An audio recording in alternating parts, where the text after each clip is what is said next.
போரூர் பக்கத்தில் லேண்டு ஒரு கிரவுண்டு 1000 ரூபா 1500 ரூபா வாங்கி போட்டிங்க வச்சிங்க. 2026 ஒரு 80 வருஷத்துக்கு பின்னாடி போயிட்டீங்களா? கரெக்டாக சொன்னீங்க பாருங்க. 1960 கதையை நான் சொல்லுங்க. ஓ இப்போ நடக்க சொல்ல 60 போரூரில் ஒரு கிரவுண்டு 1000 ரூபான்றன்னா அப்போ என்ன? வழக்கம் போல என்னை தடுக்க பார்க்கிறார்கள். தமிழகம் தலை வணங்காது. ஏன் வணங்காது? வணங்காதியா அப்படியா? தமிழகம் நிமிர்ந்து நிற்கும். ஏன் நிற்கும்? விடு. 5 பேரை ஃபிக்ஸ் பண்ணி வச்சுக்கிறோம். அவன் என்ன பண்ணுவான் தான் சொல்லுவான். பூ கண்டுபிடிச்சானா ஒருத்தன் நம்மளை பூ போட்டுருந்தோம். பூ 10 ரூபா, பூ 100 ரூபா அப்படின்னு. இவர் ரூ அப்படின்னு கண்டுபிடிச்சி நமக்கு கருத்தாரு. இந்த வருஷம் திராவிட மாடல் ஆட்சி இல்லைன்னு வச்சுங்க, நமக்கு ரூபாய்க்கு ரூ போடவே தெரிஞ்சிருக்காரு. ஐயோ ஜனங்களுக்கு ஒன்றுனா ஐயோ தாங்க மாட்டேன்றாருல. தூய்மை பண்ணல யாரு? 23,000 ரூபா சம்பளம் வாங்கினோம். 5,000 ரூபா குறைச்சி வாங்கிக்கன்னு சொன்னீங்களே. அன்னைக்கு அவங்க துடியா துடிச்சாங்களே. அன்னைக்கு நீங்க என்ன பண்ணீங்க? கூலி படம் போய் பார்த்தீங்களா?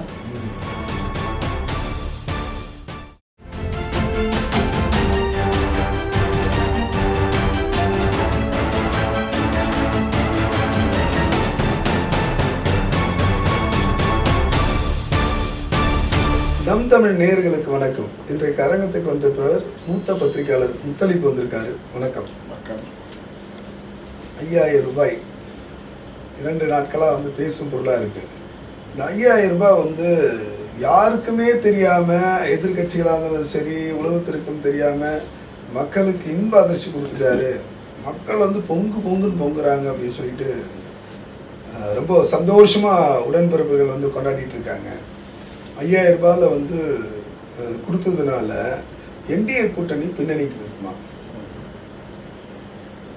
உடன்பிறப்புகள், சொம்புகள், அண்டாக்கள் எல்லாம் நேரத்து ஒரே டைமில் செட் பண்ணி இவர் போட்டவுடனே எல்லாரும் போடணும். ப்ளஸ் வீட்டோட மாப்பிள்ளைகள் யார்? பேர் சண்முகம். அவெல்லாம் அதுக்கு முன்னாடி ஒரு மாப்பிள்ளை இருந்தார், கே பாலகிருஷ்ணன். இவர் புதுசாக வந்தவர். இவரும் வீட்டோட மாப்பிள்ளை தான். அப்புறம் இன்னொரு புதுசாக வந்த வீட்டோட மாப்பிள்ளை வீரபாண்டியன். இவர் ஏற்கனவே எப்போவுமே மாப்பிள்ளை இருக்கிற அந்த கட்சி காங்கிரஸ் கட்சியிலே. சரி, எல்லாரும் பாராட்டி போட்டு ஆகா ஓகோ ஆய் ஒய். நீங்கள் சொன்ன மாதிரி உளவுத்துறைக்கு தெரியாமல் அதெல்லாம் கிடையாது. அது தெரியும், எனக்கு தெரிஞ்சுதான் எல்லாம் பண்ணுறது. இவர் என்ன உளவுத்துறைக்கு? உளவுத்துறை தான் இவருக்கு தெரியாமல் எதாவது பண்ணிக்கல. மத்திய ஐபியா ரொம்ப மாநில அரசு இவ்வளோ ஒரு தெரிஞ்சு என்ன பண்ண போறாங்க? இல்லை தெரிஞ்சு என்ன பண்ண போறாங்க? ஏன்னா அதுக்கு அவர் ஒரு நியாயமா ஒரு காரணம் சொல்றாரு. அதாவது என்னன்னா, இந்த திட்டத்தை நிப்பாட்டத்துக்கு சதி பண்ணாங்க. யார் பண்ணா? அதனால சதி திட்டம் தீட்டினாங்க. நிப்பாட்டத்துக்கு வழக்கு தொடரலாம் இருந்தாங்க உச்ச நீதிமன்றத்துல. அதனாலதான் மக்களுக்கு நான் என்ன பண்ணேன்னா, முன்னாடியே பிப்ரவரி, ஏப்ரல், அதோட கூட மே மாதம் மக்கள்கிட்ட பணம் ரொம்ப கொஞ்சம் ஜாஸ்தியான ஒண்ணு அதை வச்சிருந்தா வீட்டுல இப்ப கஞ்சா அடிச்சுட்டு போய் அடிச்சு கொள்ள இடங்கள் அடிச்சு கழுத்துக்கள் தருவானு பயந்து போய் தான் என்ன பண்ணிட்டாப்புல, கரண்ட் பில் ஏற்றிட்டாப்புல. அப்போ ஜனங்க கரண்ட் பில் கட்டுவாங்களா, வீட்டில் காசு இருக்காது.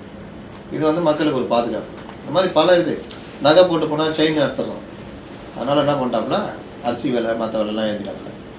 அப்போ உங்களுக்கு சேமிச்சு நகை வாங்க முடியாதுல்ல, பெண்களுக்கு பாதுகாப்பு தானே. இந்த மாதிரி பல பண்ணிட்டாப்புல. நீங்கள் கொள்ளைகளை அடிச்சுட்டு வேகமாக ஓடி ஈடி தப்பிக்க கூடாதுக்காக சென்னை ஃபுல்லாக அங்கங்கே பள்ளம். நீங்கள் என்ன வேகமாக போக முடியுமா? இந்த மாதிரி மக்களுக்கு ஒன்றுன்னா துடிச்சிருவாப்புல. இப்போ கூட நான் என்ன சொல்கிறாப்புல, உங்களுக்காக 5 வருஷத்துக்கு ஒரு தடவை இந்த கோடைக்காலம் வரும். மே மாதம் இருக்க. போன வருஷம்லாம் கடுமையான மழை. அதுக்கு முந்தின கோடைக்காலம் கடுமையான பனிப்பொழிவு. இதெல்லாம் இந்த கார் மேலாம் ஒரே ஸ்னோ, வீடுலாம் மூடிச்சு அந்த அளவுக்கு. 4 ஆண்டுகளாக 4 ஆண்டுகளாக அண்டார்டிகாவில் இருக்கிற மாதிரி இருக்கும். வருஷத்துக்கு 5 வருஷம் ஓடுறது அதுவா. அப்போ நீங்கள் இன்ப சுற்றுலா போகலாம். வெயிலில் இதாக இருக்கக்கூடாது. பனியிலே இருந்துட்டீங்கன்னா உங்களுக்கு உடம்புல வெடிப்பு வந்துடும், வெயில் கொப்பளம் வந்துடும். அதுக்கு நீங்கள் உங்களுக்கு 2000 ரூபா கொடுக்குறாங்க. 2000 ரூபா எடுத்துக்கின்னு ஒரு 5 பேர் இருக்கிறவங்க ஒரு இனோவா காரை புக் பண்ணிக்கின்னு ஊட்டி ஒரு 300 ரூபா ஆகுமா? ஊட்டி போயிட்டு வரதுக்கு 300 ரூபா, 30 ரூபா டீசல் போட்டோன்னா 300 ரூபாவில் போயிட்டு டபுள் பெட்ரூம் ரூமு 5 பேர்னா ஒரு 3 ரூம் எடுக்கணும். ஒரு ரூமு 22 ரூபா 30 ரூபாக்குள்ளே இருக்கும் ரூம் வாடகை. அதுவே அதிகம் நினைக்கிறேன். 3 ரூமு $30 ஏங்க ரூபாங்க. அது எடுத்துட்டு அப்புறம் நைட்டு சாப்பாடு ஒரு ஆளுக்கு 1,000 ரூபா ஒரு சாப்பாடு, ஃபுல் மீல்ஸ். அதிகபட்சமாக 25 ரூபா ஆகும். 3 வேளை 75 ரூபா. ஷாப்பிங் கீப்பிங் ஒரு 150 ரூபா. மறுபடியும் ரிட்டர்ன் வரும்போது இப்போ டீசல் ஒரு 30 ரூபா 40 ரூபா போட்டு வந்து சேர்த்துன்னா ஒரு 1500 செலவாச்சுன்னா ஒரு 500 ரூபா எடுத்து மிச்சப்படுத்திட்டு வேறு ஏதாவது காசு இருந்துச்சுன்னா போட்டு இந்த போரூர் பக்கத்தில் லேண்டு ஒரு கிரவுண்டு 1000 ரூபா 1500 ரூபா வாங்கி போட்டிங்க வச்சிங்க 2026 ஒரு 80 வருஷத்துக்கு பின்னாடி போயிட்டீங்களா? கரெக்டாக சொன்னீங்க பாருங்க. 1960 கதையை நான் சொன்னேன். ஓ இப்போ நடக்க சொல்ல 60 போரூர்ல ஒரு கிரவுண்டு 1000 ரூபான்றனா அப்போ என்ன இங்கே ஊட்டி அப்போ டீசல் பெட்ரோல் என்ன விலை இருக்கும்? சாப்பாடு 1.5 ரூபான்னு சொல்கிறேன் நான். புரிஞ்சுங்க கரெக்டு. சிஎம் புரிஞ்சுக்கங்க, அவர் சொல்கிறது புரிஞ்சுக்கங்க.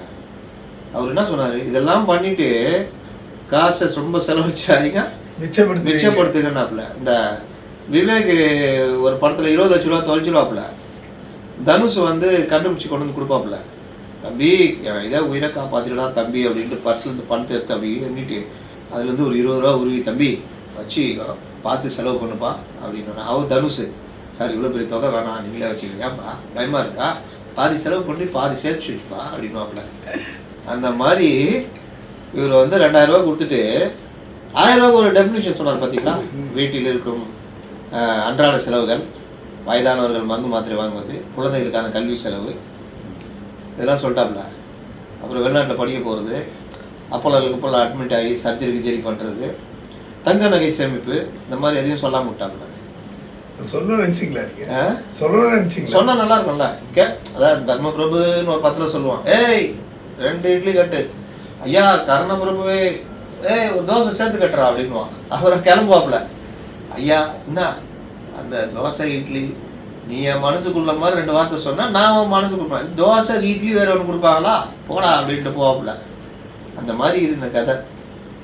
அதாவது காலையில் ஒரு அறிவிச்சோன்னா இந்த மாதிரி கைகள் கட்டப்பட்டு இருக்கிறது, முறுக்கப்படுகிறது, சதி செய்கிறாருன்னு யார் பண்ணுறான்னு கேட்டாங்க. இல்லை பிஜேபி 8 ஸ்டேட்டில் கொடுக்குறாங்க காசு.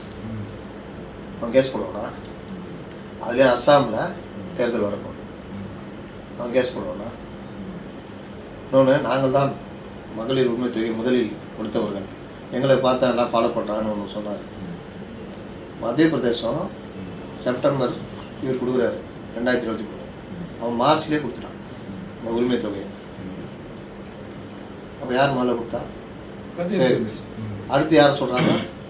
எடப்பாடி 2000 ரூபா தரேன்னு சொன்னவர் 1000 ரூபாய்க்கு எதிராக கேஸ் போடுவாரா? இவங்களுக்கு என்னன்னா, வழக்கம் போல என்னை தடுக்க பார்க்கிறார்கள், தமிழகம் தலை வணங்காது. ஏன் வணங்காது? வணங்காதியா அப்படியா? தமிழகம் நிமிர்ந்து நிற்கும். ஏன் நிற்கும்? விடு, 5 பேரை ஃபிக்ஸ் பண்ணி வச்சுக்கிறோம். அவன் என்ன பண்ணுவான் தான் சொல்லுவான்.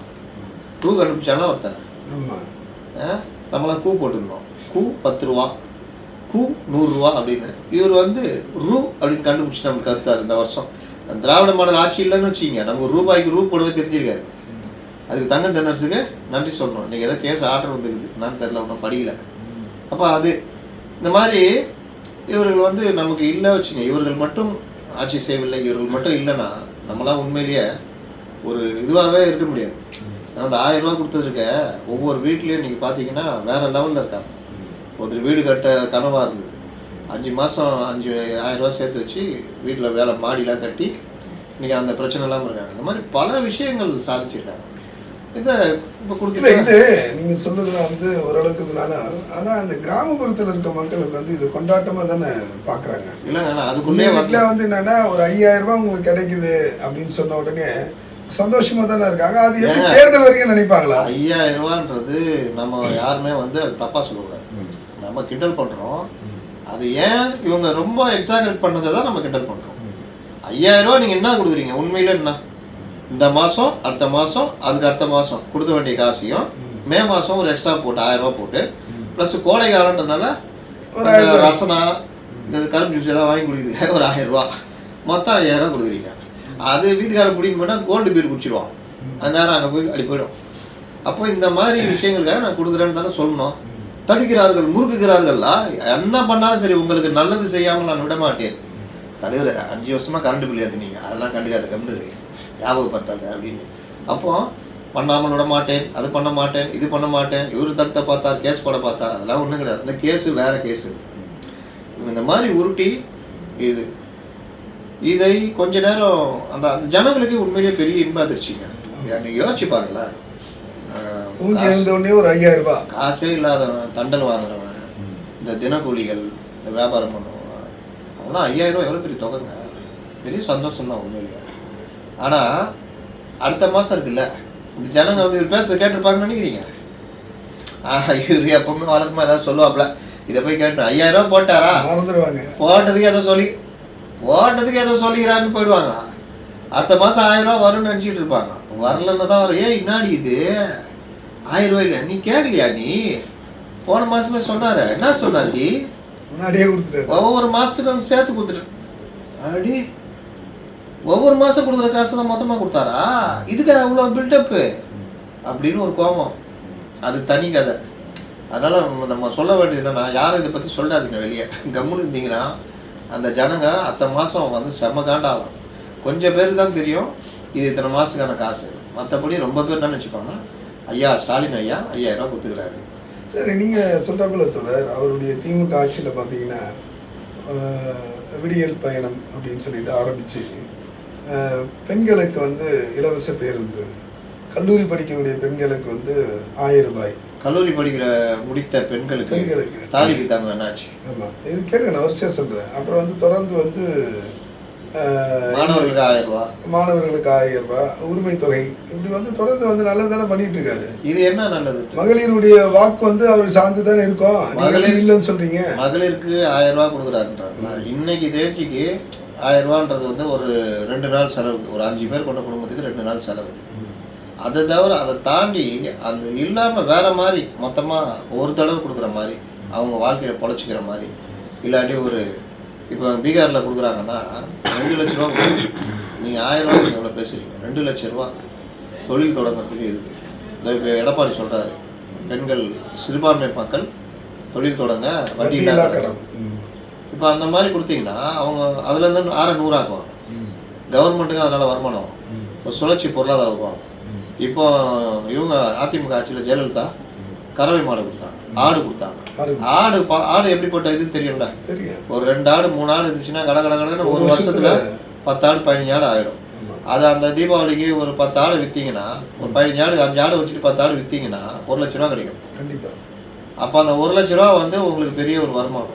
ஒரு வருஷத்துக்கு 1 லட்ச ரூபாய்ங்க, ஒரு வருஷத்துக்கு 12000 ரூபாய்ங்க. அதுவும் 12000 ரூபா கவர்மெண்ட் காசுலேருந்து எடுத்து போடுறீங்க செலவு. இது ஒன்ஸ் கொடுத்துட்டீங்க ஒரு குடும்பத்துக்கு, அவன் பார்த்துக்கிறான். அதுக்கப்புறம் அந்த பொருளாதாரம் அப்படியே உயரும். அடுத்த வருஷம் அந்த ஆடு 20 ஆடு ஆச்சுன்னா 10 ஆடு இருக்காங்க, 10 ஆடு இருக்கும். அது அப்படியே பெருகும். ஆடுகள் பெருகிறது, இது மற்ற இறைச்சி மற்றது அவங்க விற்கிறதுல, அவங்க வாங்குறதுல, அவங்க 2 துணி எடுப்பாங்க, செருப்பு வாங்குவாங்க. அப்போ செருப்புக்காரன் பொழைப்பான், துணிக்காரன். இதுதான் சுழற்சி பொருளாதாரம்னு சொல்கிறது. பால் கறவை மாடு கொடுத்தீங்க, அவன் பால் வச்சு சொசைட்டி ஊற்றுவான். பால் கொள்முதல் தமிழ்நாட்டில் அதிகரிக்கும். அடுத்து என்ன, அந்த 1 மாடு 2 மாடு ஆச்சுன்னா இதுக்கு ஒரு 300 ரூபா 400 ரூபா கிடைக்குது, 12000 ரூபா கிடைக்குது ஒரு மாதம். அதை வந்து இவங்க 400 ரூபா தீவனம் இவனு போனால் ஒரு 800 ரூபா, மீதி 8000 ரூபா நிற்கிது வச்சுக்கோங்க. 4000 ரூபா தீவனம் 8000 ரூபா நிற்கிதுன்னா அந்த ஃபேமிலிக்கு 1000 ரூபா நீங்கள் ஒரு மாதம் கொடுக்குறீங்கல்ல, 8000 ரூபா கிடைக்கும். பால் வந்து சொசைட்டியில் கம்மி விலைக்கு ஊற்றிருப்பாங்க. இதுதான் அவங்களுக்கு சுழற்சி பொருளாதாரம். 2006-11 இதே முதல்வர் ஸ்டாலின் முன்னாடி நின்று பல விஷயங்கள் பண்ணார். அந்த மாதிரி தான் அவங்கள பொருளாதாரத்தோடு சேர்ந்து தான் வளர்ச்சி கொண்டு போகணும்.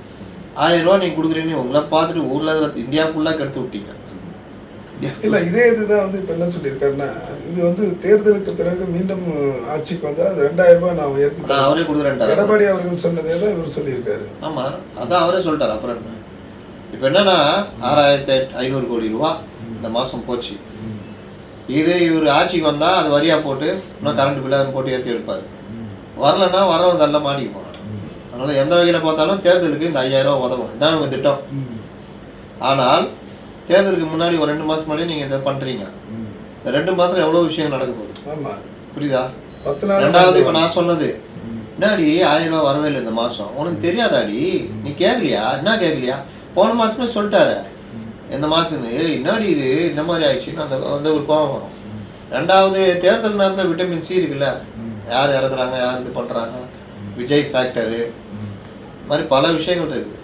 இது ஒரு பார்ட், அவ்வளோதான். இது வந்து அவருக்கு பெரிய அளவுலாம் வெற்றி தெரியும். இது வந்து என்ன அவங்க என்ன சொல்கிறாங்கன்னா, இது ரொம்ப இந்த 5000 ரூபாய் கொடுத்ததுனால வந்து அதிமுகவில் இருக்கிறவங்களாம் அலறி போயிருக்காங்க. இப்போ இந்த என்டிஏ கூட்டணியில் இருக்கவங்களாம் வந்து காணாமல் போயிடுவாங்க. ஆமாம், ஏற்கனவே வந்து எங்களுக்கு எல்லாம் வந்தாலும் வெளியிடுவாங்க. இல்லை, எங்களுக்கு ஏற்கனவே வந்து கருத்து கணிப்பு வந்து ஒரு பூஸ்ட் போல் 45% வந்து ஆளுங்கட்சி வந்து வரதுக்கான வாய்ப்புகள் சொல்லியிருக்காங்க.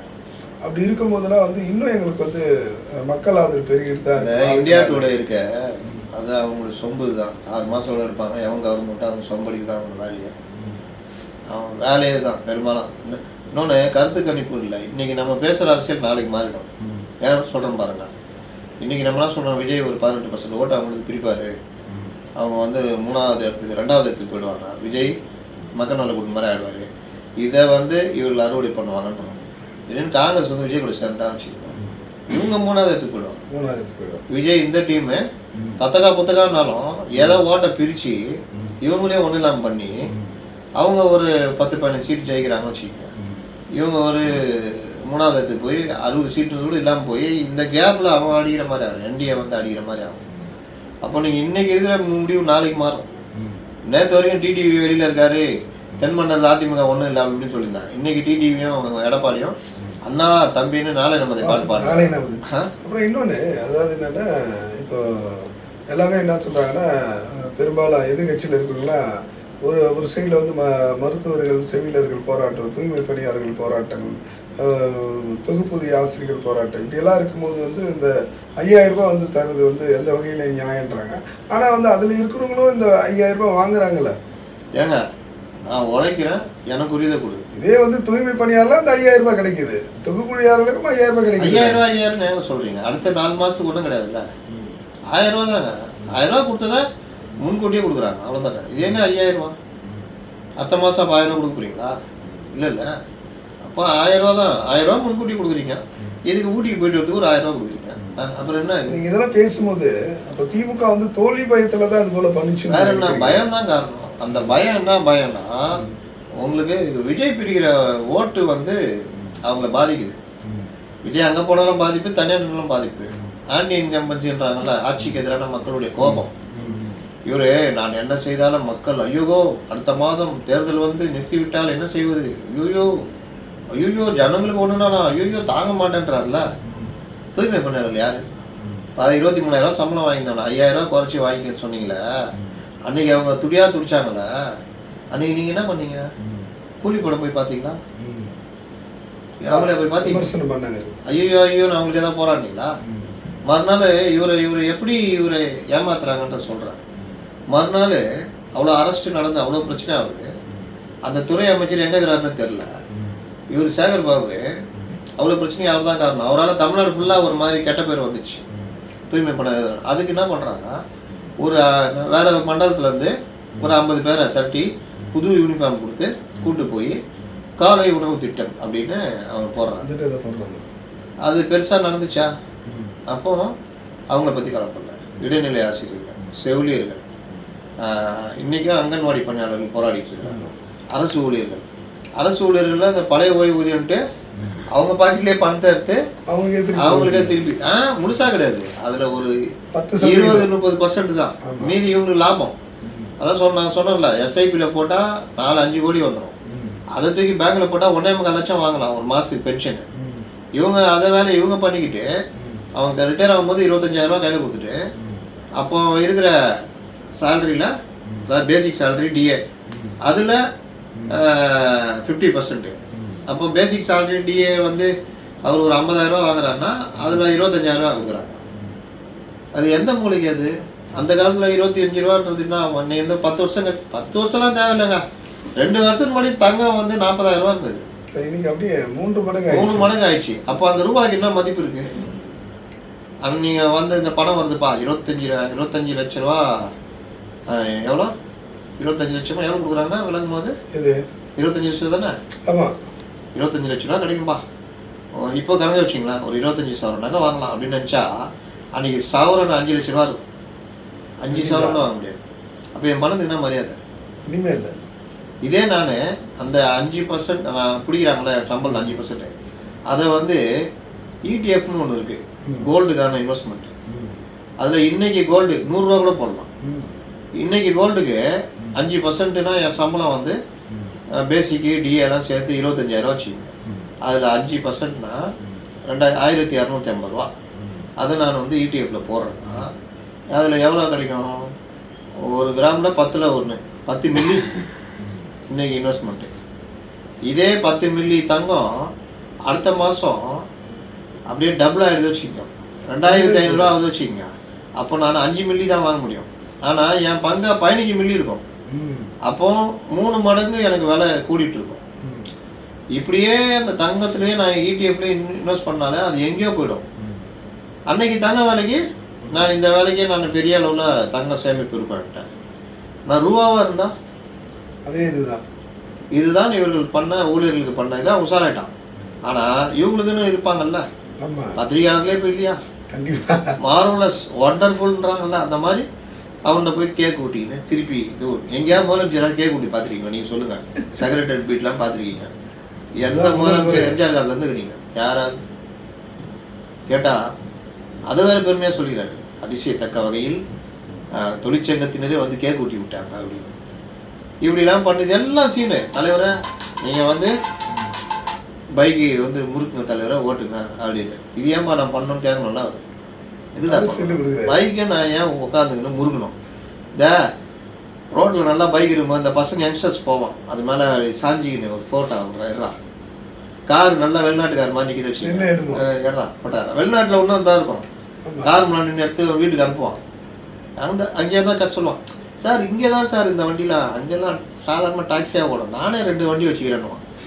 அப்படி ஊற்றி ஐயோ அப்படியா 4 வீலும் சுத்தம், ஸ்டேரிங்கும் சுத்தம், அப்படியா உள்ள அப்படி இப்படி ஓட்டின்னு இருப்பாங்க. அந்த மாதிரி இவரை ஒரு அயாபுசா வண்டி 15 லட்ச ரூபா அந்த வண்டி வந்து நிற்க வச்சு தடுக்கிறார் மேலே முருகுனா இவரும் உட்காந்து முருகுறாரு பாருங்க. அது கூட பரவாயில்ல, விஜய் மாதிரியே பண்ண வச்சாங்க பாருங்க. அட அந்த டவலுக்குள் போட்டது கூட பரவாயில்ல, விஜய்க்கு 2 பேர் வந்து அவங்கள மீறி வந்து கை கொடுப்பானுங்களா, அதே மாதிரி செட் பண்ணாங்க பாருங்க 2 பசங்களை. அது வந்து கை கொடுத்து மேலே பூவை கொடுத்துட்டான். இவர்கிட்ட இந்த சீனில் கையில் கொடுக்கணும், பூ வந்துக்குது அப்படின்ட்டு அச்சே அப்படின்னு பூவை தூக்கி போட்டு போவார். பார்த்தீங்களா? இதே என்ன இது, அவரை ஸ்கிரிப்ட் மாறி இல்லை ஓவர் ஆக்டிங் பண்ணிட்டான் அந்த பையன். 200 ரூபா நடிக்கிறான்னா 2000 ரூபாய் நடிச்சிட்டான். இவர் என்ன இது கை கொடுக்கணும் அப்படின்னு. அது தான் பவுன்சரு பாவம் வந்து கூடிய ஒரு வெள்ளையா அவர் தான் பவுன்சர். அந்த அந்த சீனில் அவர் தான் பவுன்சரு. புடிச்சி வெளியே தூக்கி போடணும், அது தலைவரை வேணாம் கேஸ் ஆகிடும் புடிச்சு அப்படி இப்படி பண்ணணும் அப்படி இப்படி பண்ணிட்டு இருந்தது. என்னங்க பண்ணுறாங்க? அப்போ இவர் உதயநிதிக்கு நீங்கள் செல்ஃபி எடுங்க அப்படின்னு. ஏப்பா இதை தானேப்பா விஜய் பண்ணிட்டு இருக்காரு, அதை போய் பண்ண வைக்கிறாங்க பாருங்க அவங்கள. அவங்க அது டீமு அதை அவர் விரும்பி பண்ணிட்டு இருக்காரு பாருங்க. அது அவர் ரொம்ப ரொம்ப விரும்புறாரு. அதை தான் வந்து இதெல்லாம் எதுக்கு பண்ணணும்னு கேட்கணும்ல. இது பண்ணா என்ன ஆகும்? தலைவரை ஓட்டு விடுவோம், பயங்கரமாக விடுவோம். யங்ஸ்டர்ஸ் வந்து நீ விஜய் இருக்கிறவனா அவங்கள்ட்ட வந்துடுவான்னு விட்டுவாங்க. இவன் ஏன்னா அக்ரிமெண்ட் போட்டுக்கிறான்ல, அதுக்கு எதாவது பண்ணி ஆகணும்ல. இப்போ நாளைக்கே தோத்துட்டாருன்னு வச்சுக்கிங்க, இவன் முதல்ல எஸ்கேப் ஆகிட்டு இருப்பான். தலைவர் எங்கடா அங்கே நிற்பான், இவர் மாதிரி இருந்து பார்த்தா வச்சுக்க அவன் அங்கே நிற்பான். என்னடா வரும் தலைவரை பார்க்கலாம் தலைவரை நல்லா இது மாதிரி சம்பளம் வாங்கி போடா, எனக்கு தெரியாதா மேலே கூப்பிட்டு என்ன பண்ணுன்னு வர தலைவரை நாங்கள் பெரிய அளவில் சம்பாதிச்சிட்டோன்னு போயின்னு இருப்போம். விசில் அடிக்குதா அந்த 5000 ரூபாய் பேசுதான் நம்ம பொறுக்கிறது பார்ப்போம்.